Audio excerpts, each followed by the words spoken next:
Irmãos, nós estamos hoje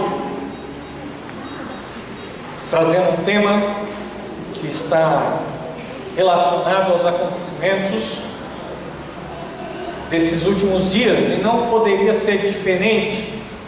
Nós precisamos buscar nesse momento a direção das nossas vidas e precisamos também pautar as nossas vidas segundo a palavra de Deus e nos posicionarmos diante de tudo aquilo que tem acontecido na nossa cidade e em todo o nosso país. Sem dúvida nenhuma, nós ficamos confusos e nos perguntamos sobre qual deve ser a nossa postura diante desses últimos acontecimentos. Isso não diz respeito apenas à questão das manifestações, dos protestos, mas diz respeito também à nossa maneira de nos posicionarmos frente à política, frente à situação em que o Brasil se encontra.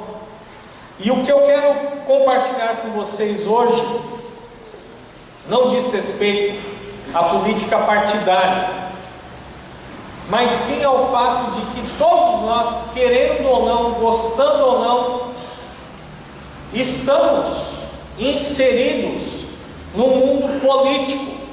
E por mais que você não goste de determinado partido ou ideologia, por mais que você seja a favor ou contra essas manifestações e protestos, todos nós fazemos parte de uma sociedade política, onde nós temos relações e relacionamentos políticos, onde nós nos encontramos em meio a uma sociedade, a um país de governo democrático, e nesse momento eu e você precisamos refletir em relação à nossa maneira de nos posicionarmos a tudo isso que tem acontecido.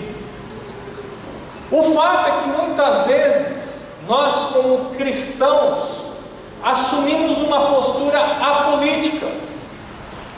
Nós acabamos voltando os nossos olhos para a realidade de que a nossa pátria não se encontra nesse mundo, de que nós somos cidadãos dos céus, onde o nosso rei e governante não é desse mundo, onde nós temos a certeza de que fazemos parte não mais de um império das trevas, mas um reino da luz do Senhor Jesus Cristo. O fato é que, apesar disso ser uma grande verdade, de fato nós somos peregrinos, nós somos forasteiros, mas o fato é que eu e você vivemos nesse mundo que jaz no maligno, nesse mundo que é sim dirigido por homens e mulheres que na sua grande maioria não conhecem a Deus e não têm nenhum compromisso com a sua palavra. E talvez essa crítica que é feita em relação à igreja seja justificada. Muitas vezes nós, como cristãos, acabamos nos afastando de todas essas questões. A nossa participação em movimentos na luta contra a injustiça, na luta contra a miséria, contra a pobreza, contra a corrupção, nem sempre é percebida pela sociedade. E eu não sei como é que você tem visto tudo isso que tem acontecido nessa última semana. Talvez alguns de vocês tenham ido às ruas participar de algum manifesto.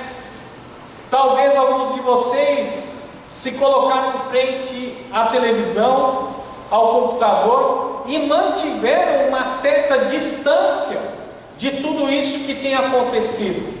Alguns estão vibrando com essas manifestações, outros, porém, com certeza estão incomodados veem isso com maus olhos, acreditam que no fim das contas isso não diz respeito à Igreja de Cristo, aos cristãos. Por que essas manifestações têm acontecido? Todos nós sabemos. Sem dúvida nenhuma tem origem e centralidade na questão do aumento das tarifas dos ônibus e metrô. Não era só pelos 20 centavos, mas sem dúvida nenhuma, essa era a questão central. Mas existe uma série de outras questões que têm causado esse alvoroço e essa revolução das ruas.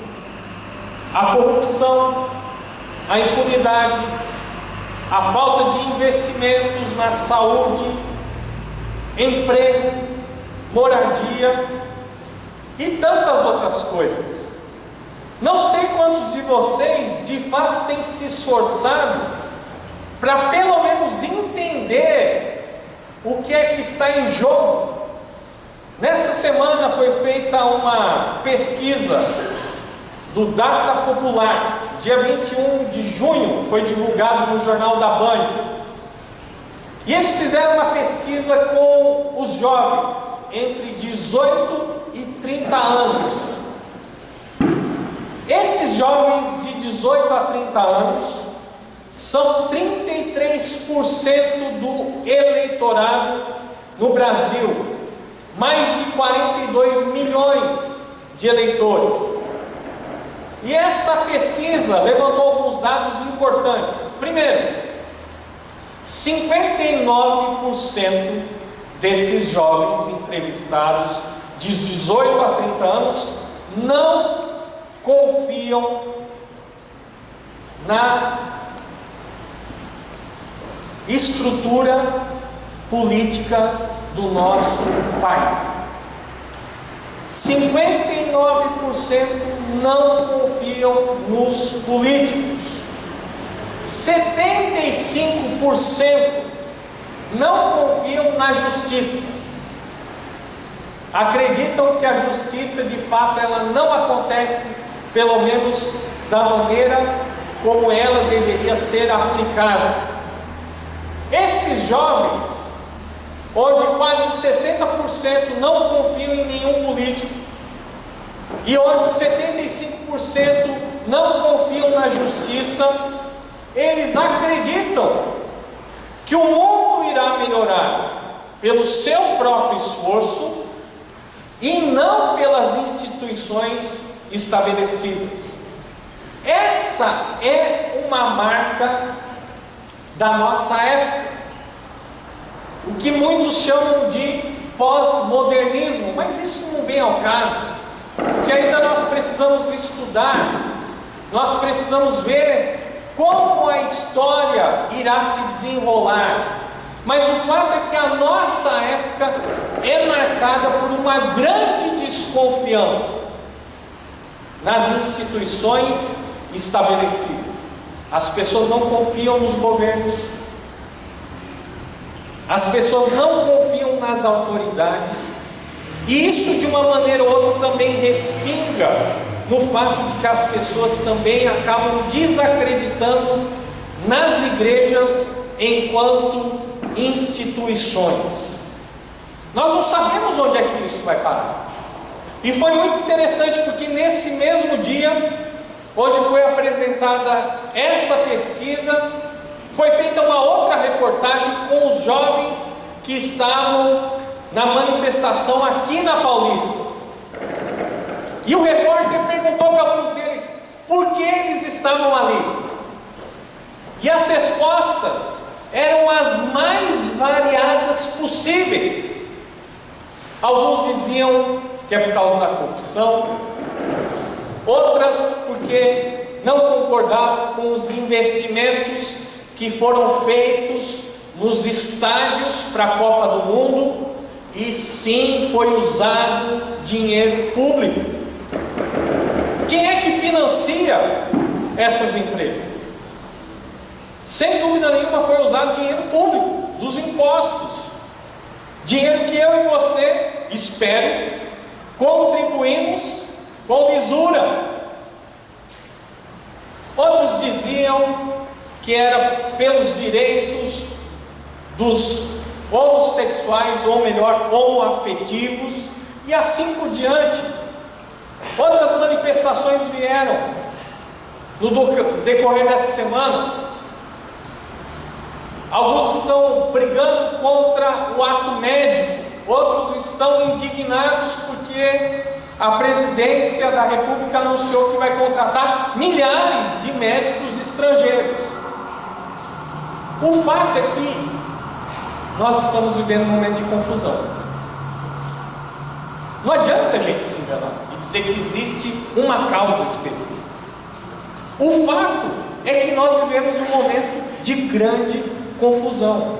Esse mesmo repórter, depois de ouvir as respostas dos jovens contra a corrupção, contra a impunidade, contra a proteção que se dá a esses parlamentares que já foram condenados pela justiça, e assim por diante, esse mesmo repórter depois perguntou para esses mesmos jovens: muito bem, vocês estão protestando, vocês estão indignados, e como vocês pretendem mudar o Brasil? Gente, teve uma hora que foi cômico, porque o jovem disse assim: eu não sei não, você tem que falar com esses jovens que são mais inteligentes, eu só estou aqui para protestar. E ele saiu gritando lá no cartaz. Outra menina, eu queria mostrar o vídeo, é que eu não consegui fazer o download. Olha, ela disse o seguinte: não, nós estamos aqui contra a corrupção. Tá, mas o que você acha que nós devemos fazer para que a corrupção pelo menos diminua no nosso país? E a resposta que essa moça deu foi a seguinte: olha, nós temos que continuar protestando com paz, com união. Tá, e não saiu disso. Então veja bem, isso não desmerece, isso não traz nenhum demérito às manifestações, mas elas não podem ser um fim em si. E esse é um grande perigo, de que seja apenas um movimento de barulho, sem propostas objetivas que impliquem em mudanças reais na situação do nosso país. E você? Você tem acompanhado isso que tem acontecido? Qual é a sua opinião? Devemos ser a favor? Devemos ser neutros? Devemos ser contra? Quantos de vocês sabem o que é a PEC 33? Sabem o que é PEC? O que é? Proposta de emenda constitucional. Projeto de emenda constitucional. Muito bem. Essa PEC 33... não, 33. Tem mais do que um. A PEC 33, ela tem um objetivo de fazer com que as decisões da Corte de Justiça sejam submetidas à decisão do Congresso. A Justiça pode decidir uma coisa, mas o Congresso tem que estar de acordo com essa decisão. Essa é a PEC 33. A PEC 37 é outra, que também é muito polêmica. De alguma maneira parece que a PEC 37 tem como finalidade interferir ou diminuir o poder de investigação criminal do Ministério Público. Tem algumas pessoas que dizem que isso é um absurdo, porque isso já não é função do Ministério Público. O fato é que tem um projeto de emenda constitucional para limitar esse poder de investigação. Outras coisas que estão acontecendo por aí.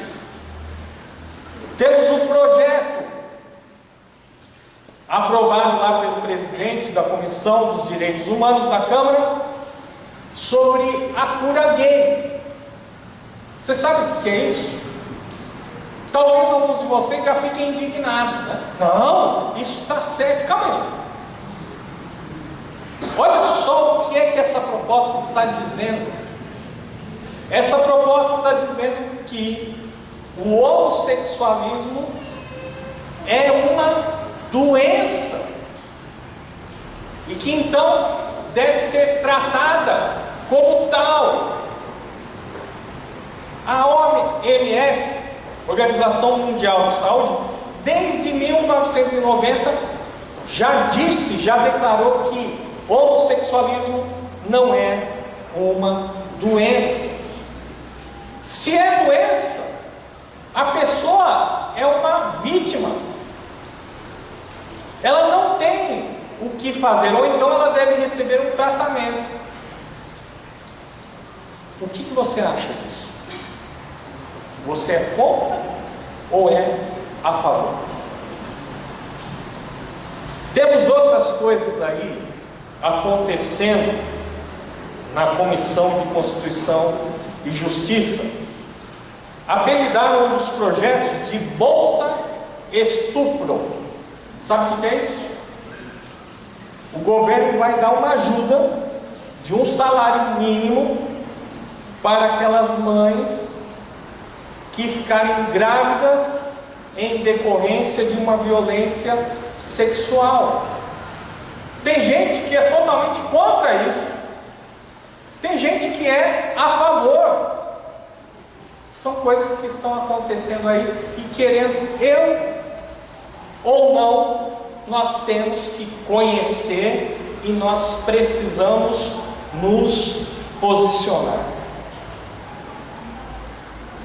Dentro dessa questão, está sendo discutido então o Estatuto do Nascitudo. De novo, o governo está lidando com a questão do direito da mulher em abortar ou não. Pode? Não pode. Deve? Não deve. São questões que estão fomentando todas essas manifestações. Debaixo dos 20 centavos, são essas questões que têm mobilizado os jovens e muitas pessoas, ainda que todos não conheçam exatamente o que é que estão combatendo ou o que estão defendendo. O fato é que são essas as questões que estão sendo levantadas nesse momento, e nós temos que concordar numa só questão: existe uma grande confusão no ar. São momentos difíceis, onde as coisas não estão muito claras ainda. É possível que vários manifestantes estejam lá dando o seu grito de guerra, apoiando questões que eles desconhecem. Pior, questões que eles são contra, e de repente estão lá fazendo barulho a favor. Eu e você não podemos nos encontrar entre aqueles que não têm opinião, não sabem o que está acontecendo, pessoas que não se posicionam. Nós temos sim que conhecer o que acontece nesse mundo. Nós precisamos sim entender quais são esses projetos, essas propostas e como isso irá influenciar a nossa sociedade e o nosso país. Nós não podemos ser chamados como aqueles que são os alienígenas, os ETs, porque muitas vezes o crente, o cristão, ele mais parece com ET. Ele parece que não é desse mundo mesmo. Ele nunca sabe o que é que está acontecendo, ele nunca tem interesse, ele não se posiciona, parece que tudo não é com ele. E com certeza essa não é a vontade de Deus. Uma vez que Ele nos tira desse mundo, mas Ele faz com que nós permaneçamos nesse mundo. E uma vez que nós permanecemos nesse mundo, mesmo sem ser desse mundo, nós temos sim que fazer a diferença. Nós precisamos sim influenciar esse mundo, não acreditando que um determinado partido ou uma determinada ideologia vai resolver todos os problemas, mas entendendo sim que Deus tem uma proposta para esse mundo caído, e que essa proposta ela mira principalmente o coração dos homens e mulheres.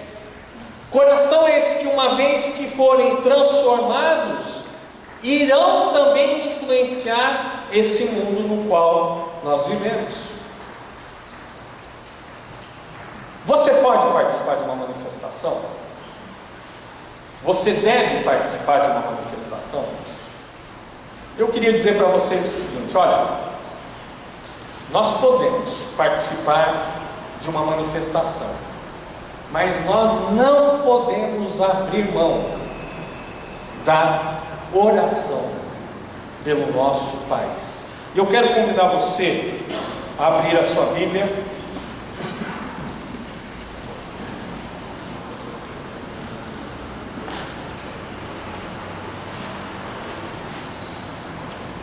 em 1 Timóteo capítulo 2, e nós vamos fazer a leitura do versículo 1 ao versículo 4. 1 Timóteo 2, de 1 a 4. E a palavra de Deus nos diz assim: antes de tudo, recomendo que se façam súplicas, orações, intercessões e ações de graça por todos os homens, pelos seis e por todos os que exercem autoridade, para que tenhamos uma vida tranquila e pacífica, com toda piedade e dignidade. Isso é bom e agradável perante Deus, nosso Salvador, que deseja que todos os homens sejam salvos e cheguem ao conhecimento da verdade. Você pode participar de uma manifestação? Você é que vai ter que avaliar. Qual é a manifestação que está sendo feita? Qual é a causa e como ela acontece? Mas existe algo que eu e você nunca deveríamos deixar de fazer, e infelizmente deixamos de lado, que é a oração pelos nossos governantes. Não pense você que isso é uma postura de quem simplesmente está conformado e acomodado com tudo isso que acontece. Não pense você que orar é o mesmo que se tornar uma pessoa passiva, alguém que resolve simplesmente se esquivar desse mundo físico, material, e acaba se refugiando numa prática espiritual invisível. Não pense você que orar é perder tempo. Não pense você que orar é se tornar uma pessoa alienada desse mundo. Pelo contrário, a oração ela interfere nesse mundo. A oração é dirigida àquele que é o soberano desse mundo, aquele que de fato tem o coração do rei nas suas mãos. Nós podemos sim fazer manifestações, nós podemos sim e juntar as nossas vozes em coro contra a corrupção, contra a injustiça, contra a violência, contra a impunidade. Nós podemos, em alguns casos nós devemos, mas em relação à oração, eu e você nós não podemos deixar de cumprir esse nosso papel. Por quê? As outras pessoas, elas podem reivindicar todos esses direitos, mas só a igreja vai orar por esse país. E se a igreja, que tem a responsabilidade de interceder, de orar, não fizer a sua parte, não haverá quem a substitua nesse quesito. Por isso, eu e você, nós não podemos negligenciar a oração. Isso por quê? Aqui, quando Paulo escreve a Timóteo, a primeira coisa que nós precisamos lembrar era que Paulo provavelmente já estava preso, e essa era a sua prisão definitiva. Nós precisamos lembrar também que Paulo era prisioneiro do governo romano. Nós precisamos lembrar também que todo aquele que se identificasse como um cristão se tornava imediatamente marginalizado pelo governo romano. Além de ser perseguido pelos judeus, os judaizantes, também o cristão não recebia nenhum tipo de ato ou simpatia vinda da parte do governo romano. O cristianismo era visto como algo a ser marginalizado, a ser combatido. Cristianismo esse que diz o seguinte, que só Jesus é rei, que só Jesus deve ser adorado. Imagine então isso no contexto do Império Romano, onde o imperador era uma divindade, onde cada cidadão romano deveria adorar a figura do seu imperador. Paulo era prisioneiro de Nero, e depois os desdobramentos da história nos mostram como Roma alimentou um ódio pelos cristãos, ao ponto de persegui-los, ao ponto de assassiná-los pelo seu compromisso com Jesus Cristo. Com isso em mente, veja bem o que é que Paulo está falando então para Timóteo, o que é que ele quer que Timóteo transmita para a igreja de Cristo. Antes de tudo, recomendo que se façam súplicas, orações, intercessões e ações de graça por todos os homens, pelos reis e por todos os que exercem autoridade, para que tenhamos uma vida tranquila e pacífica, com toda a piedade e dignidade. Isso é bom e agradável perante Deus, nosso Salvador, que deseja que todos os homens sejam salvos e cheguem ao conhecimento da verdade. Mas calma aí, o Império Romano não é o inimigo? O Império Romano não aprova aquilo que os judeus fazem com os cristãos? Paulo não está preso? Paulo não vai ser julgado e martirizado? É. Mas o que nós vemos aqui não é um manifesto de revolta ou vingança. Pelo contrário, é um incentivo para que essa igreja perseguida ore, interceda, suplique, dê ações de graça.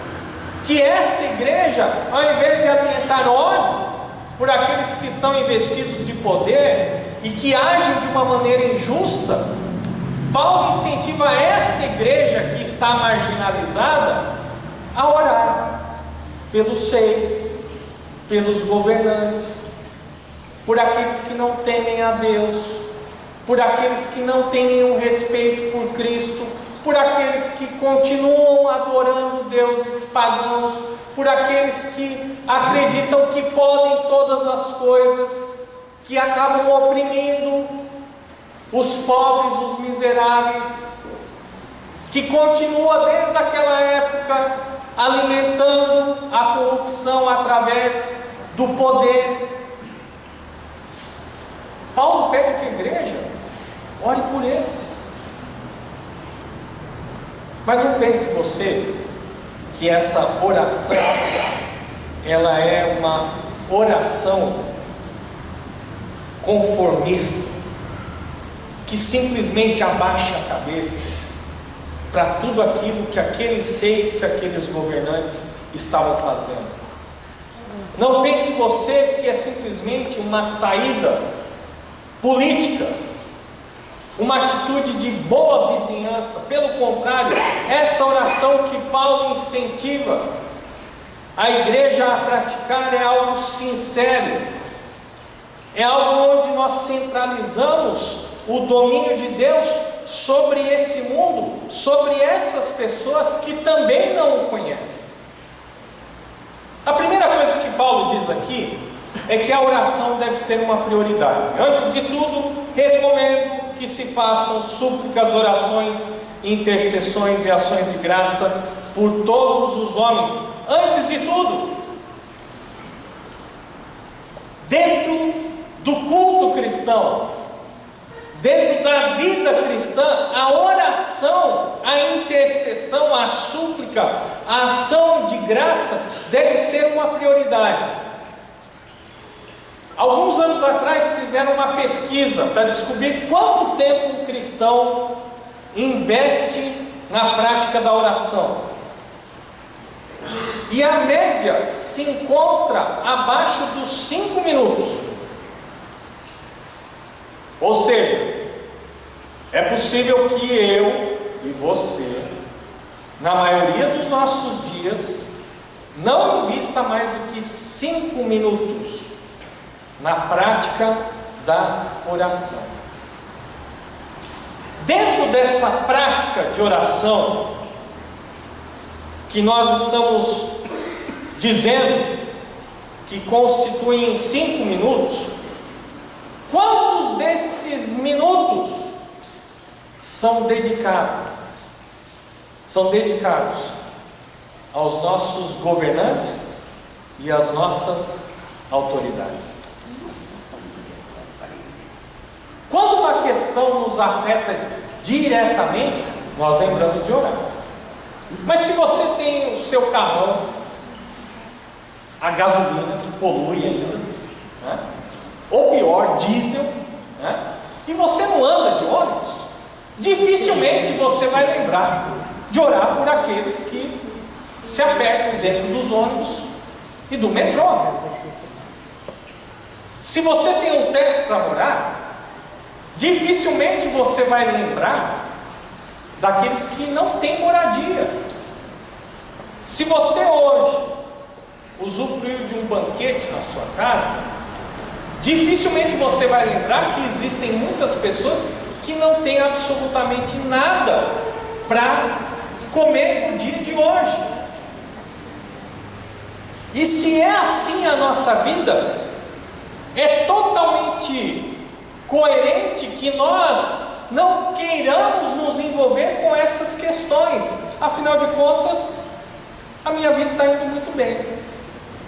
Eu tenho meu trabalho, eu tenho a minha casa, eu tenho o meu carro, eu tenho dinheiro.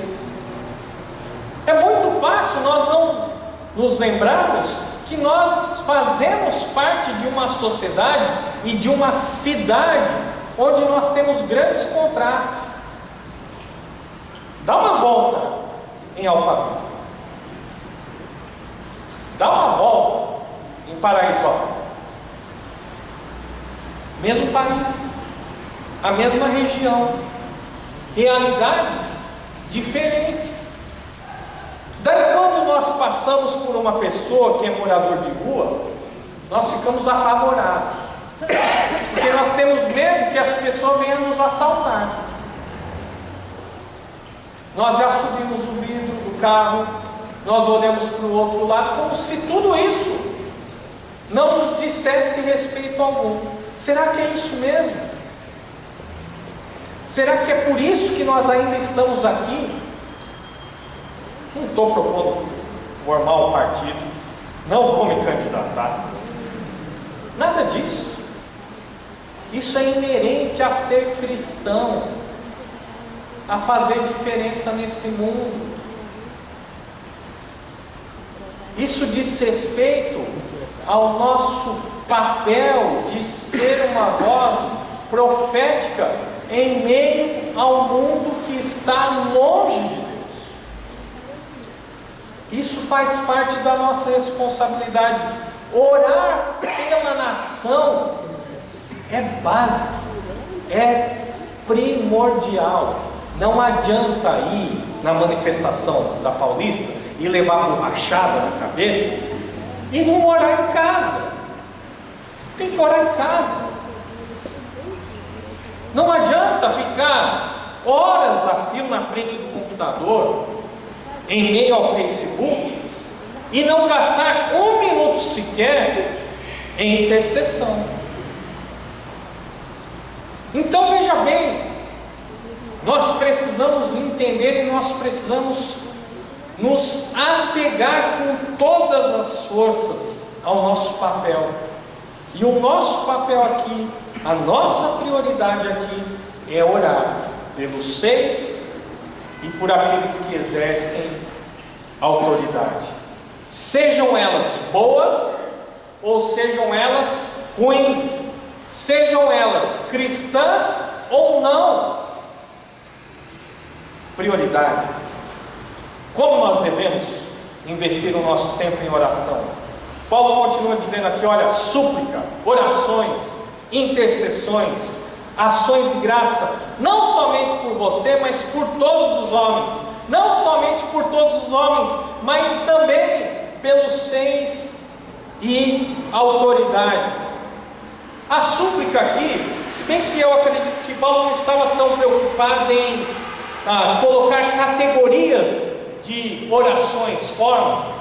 O que ele está querendo aqui é nos incentivar a orar pelos homens, pelas autoridades, pelos governantes, independente deles serem bons ou ruins, independente do que eles pensam. O fato é que se eles estão na posição de autoridade e se eles estão governando a nação ou as nações, nós devemos interceder diante de Deus, nós devemos orar, nós devemos suplicar e nós devemos também agradecer. A súplica é um pedido feito ao monarca, onde ele realmente reconhece a sua posição de inferioridade, onde ele reconhece que aquele monarca, aquele rei, ele detém o poder e ele pode, de fato, tomar decisões que têm implicações na nossa vida. Suplicar a Deus pelos nossos governantes é se colocar nessa posição humilde, pedindo misericórdia para a nossa nação. Orações, aqui é um termo mais geral e diz respeito a todos aqueles momentos em que nós passamos em comunhão, em diálogo com o Senhor. Intercessões, quando nós fazemos pedidos por outras pessoas, por terceiros. Ações de graça, gratidão. Talvez muitos não vejam grandes motivos de agradecimento, mas Deus nos convida a alimentarmos um coração grato, não focando aquilo que nós não temos apenas, mas também agradecendo por aquilo que nós temos. A oração é uma prioridade. Nós devemos investir tempo em oração, suplicando, conversando com Deus em todo momento. Nós devemos interceder, nós devemos dar ações de graça. E o objeto das nossas orações não são apenas os homens que nós gostamos e que nos fazem bem, mas essa oração também tem que ser direcionada pelos seis e por aqueles que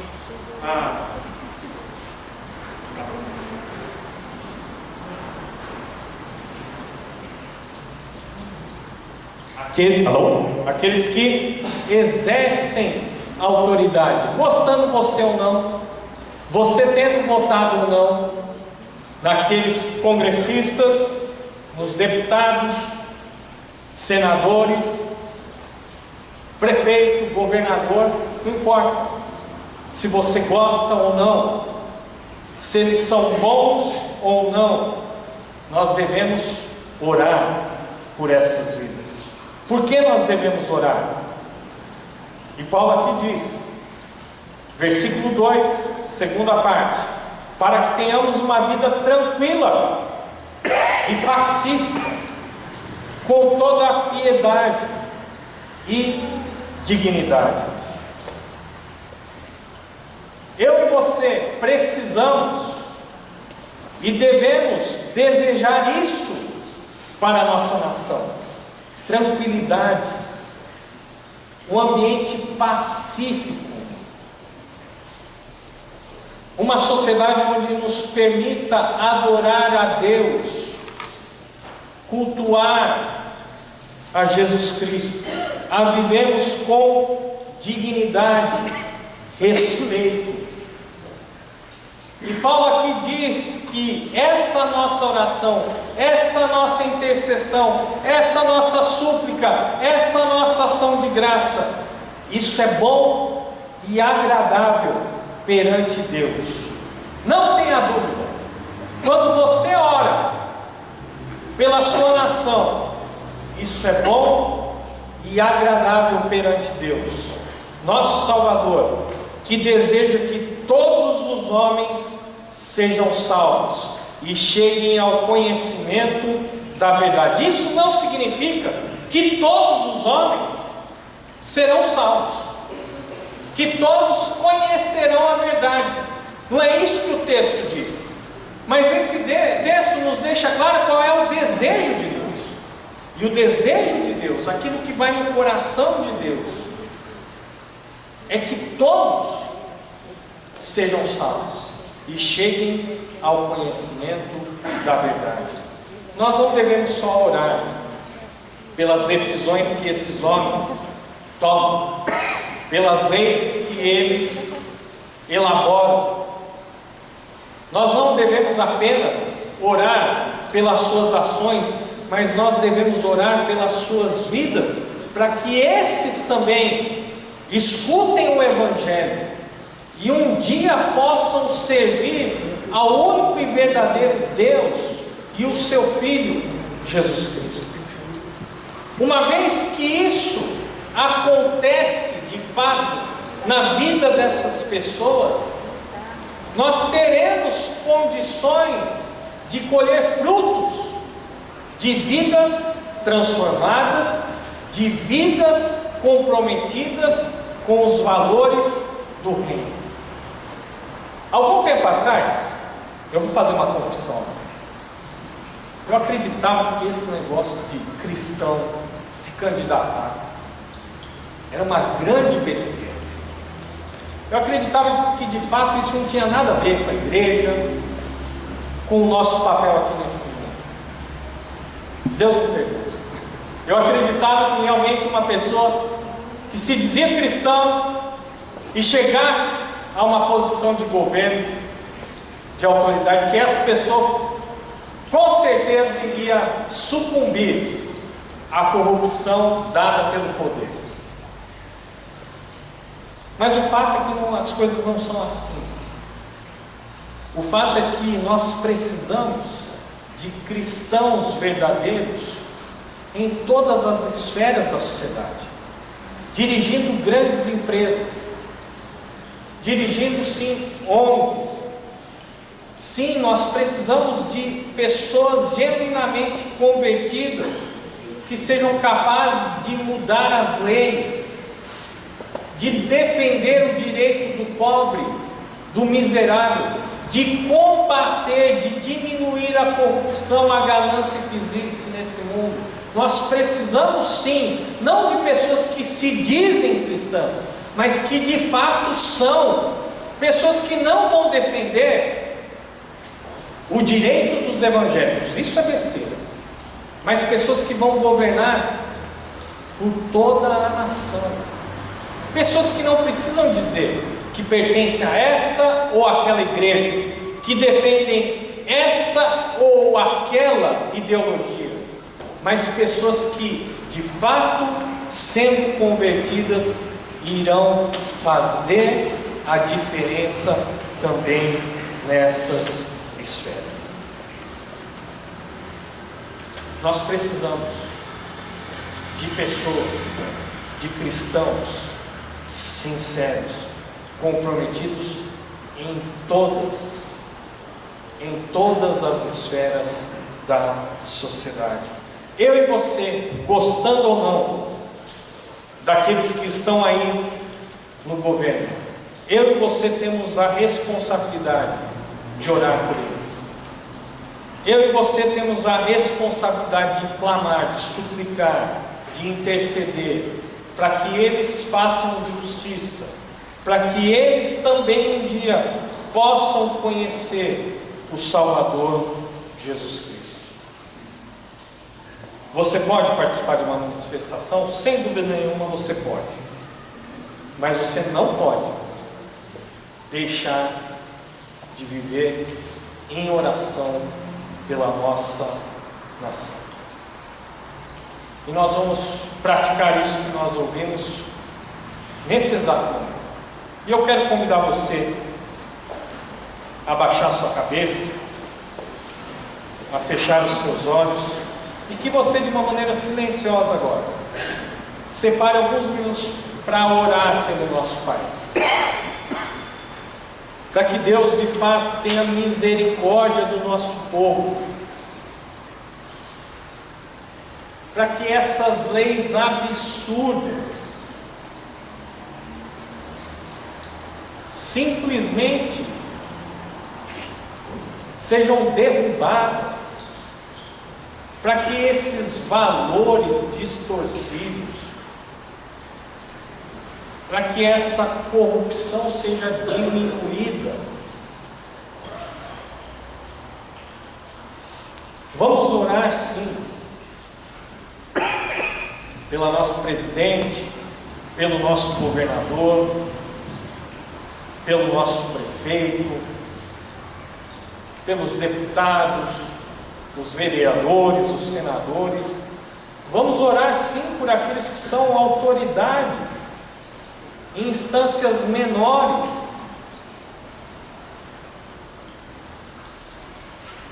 Vamos orar por essa situação, que isso não tenha um desdobramento ruim, que essas depredações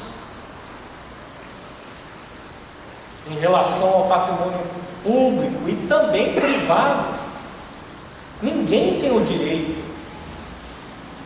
de prejudicar o outro, que isso cesse. Ore também pela sua vida, porque talvez você seja aquele cristão alienado, que vota em qualquer um, ou que não vota em ninguém. Talvez você seja aquele que acha que corrupção é só desviar o dinheiro dos impostos ou de obras públicas, mas se esquece que corrupção acontece quando nós sonegamos o imposto, quando nós recebemos o troco a mais, quando nós burlamos com aquele jeitinho brasileiro algumas situações, passamos aquela conversa no guarda de trânsito, furamos a fila e tantas outras coisas. Não é só aquele pessoal lá em Brasília que precisa de conversão, não. Nós também precisamos. Se você não tem a menor ideia de tudo aquilo que nós falamos aqui, PEC 33, 37, essa questão da cura gay,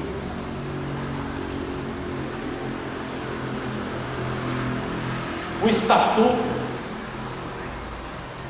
que vai tratar sobre a questão do aborto e tudo mais, que você saia dessa alienação, que você se intere das coisas que estão acontecendo aqui e que dizem sim respeito a mim, a você e aos nossos filhos. Senhor Deus, nosso Pai, nesse momento nós juntamos as nossas vozes para clamar ao Senhor e pedir que o Senhor derrame da tua misericórdia sobre a nossa nação. Que o Senhor não permita que essa onda de violência, criminalidade, o crescimento das drogas, essa alienação que muitas vezes toma conta do nosso povo, que faz com que aquelas mesmas pessoas que lesam o nosso país sejam, eleição após eleição, serem eleitas com grande expressão de votos. Tem misericórdia, ó Deus. Pedimos, ó Deus, que o Senhor também, a partir da nossa vida, faça a diferença no nosso país. Que nós sejamos pessoas que influenciam e não são apenas influenciadas pelos valores desse mundo. Que no nosso trabalho, que na nossa escola, que na faculdade, nós possamos fazer sentido a diferença que temos com Jesus Cristo em nossas vidas. Que possamos olhar para o próximo, que possamos defender o direito do órfão, do miserável, do pobre. Deus, dá sabedoria para os nossos governantes, porque eles também estão perplexos, não entendem o que está acontecendo. Tem sentido a revolta do povo, mas Deus esclarece a mente deles, traz arrependimento, faça com que cada um deles de fato exerçam os seus cargos pensando no povo brasileiro.